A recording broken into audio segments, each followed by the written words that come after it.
கிள்ளி போட்ட சாம்பார் வைப்பது எப்படி?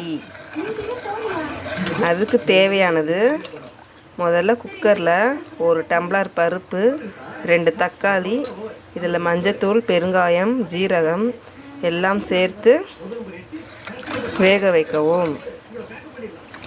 பிறகு தனியாக வேக வச்சு கரைச்சி எடுத்து வைத்தது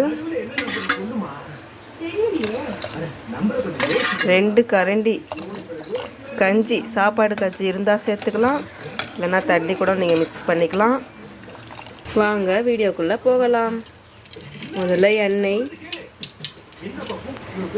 காஞ்சதும் கடுகு, பட்டை மிளகாய் தேவையான அளவு, இது கூட கொஞ்சம் பெருங்காயம் வாசனைக்கு.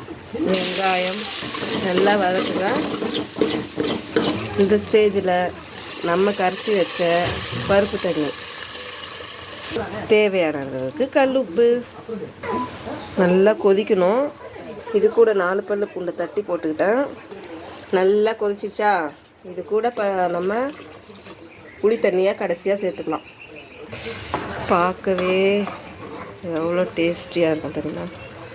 சாம்பார் நல்லா கொதிச்சிருச்சு, சாப்பாடை போடுவோம். நாங்கள் பார்த்திங்கன்னா இது கொள்ளைக்கட்டை அரிசி தான். பாருங்கள் எப்படி கொதிக்குதுன்னு. இந்த மாதிரி தண்ணியாக தான் இருக்கணும், தடன்னு இருந்தால் நல்லா இருக்காது சாம்பார். இட்லி போட்டு சாம்பார் மட்டும் இந்த ஸ்டேஜுக்கு தான் வைக்கணும்.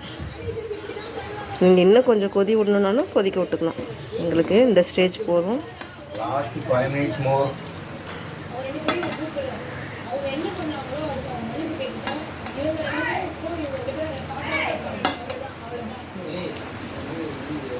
வாங்க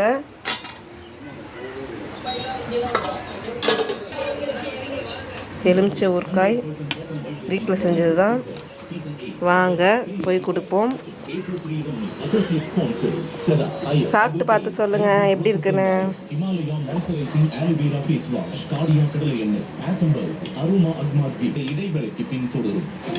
அருமை அருமை.